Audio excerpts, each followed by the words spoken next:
Well, housing is the biggest monthly expense for most families. And here in Houston, rent and mortgage costs have risen faster than incomes, pushing thousands of people to seek assistance to keep a roof over their heads. But after months of digging, 2 investigators Amy Davis uncovered millions of dollars diverted by the Houston Housing Authority, with not a single cent reaching the people it's meant to help.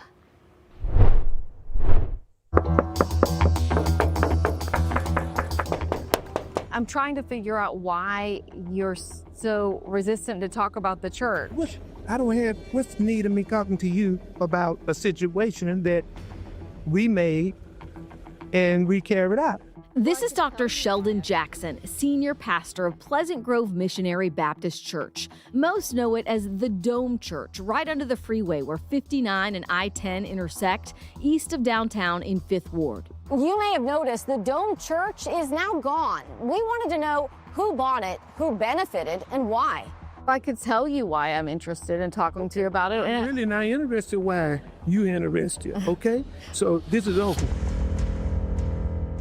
Why did we purchase a piece of land when there was no real plan for it? That's a great question, and unfortunately I don't have an answer for the why and whether anybody benefited off it or not. Jamie Bryant is the new president of the Houston Housing Authority, hired after the former president resigned under investigation. Accused of orchestrating a shady contract scandal, 2 investigators revealed gave millions to unqualified contractors who never completed the work. We're done. But before that scandal, there was this. I've been working on a project just on the other side. I purchased this church campus with a small group of investors. That's the voice of Chris Senegal in one of his own marketing videos he shared on YouTube.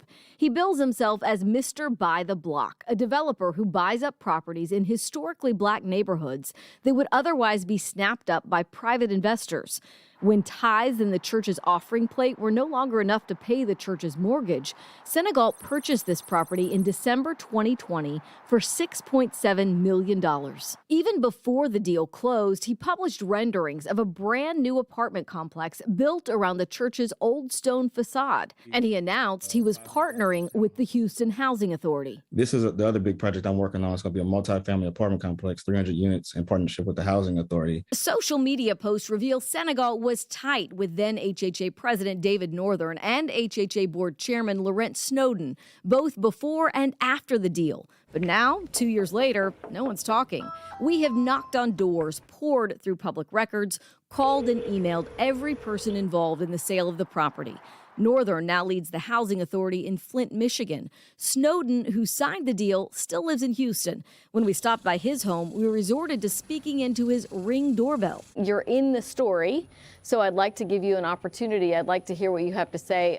Public records show this new apartment complex Senegal pitched just didn't work.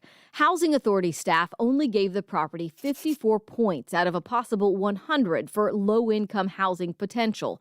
No access to good schools, jobs, or grocery stores. But instead of just walking away, the Housing Authority purchased the property outright, paying Senegal $11.4 million, nearly $5 million more than Senegal paid just 2.5 years earlier.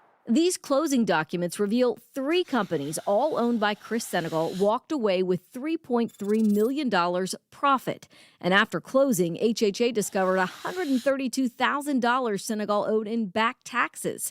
He never paid. And that same month, the city declared October 5th Chris Senegal Empowerment Day. It's very disheartening. This single mom of 2 waited 4 years for housing assistance. She believes the millions spent here could have helped thousands of others.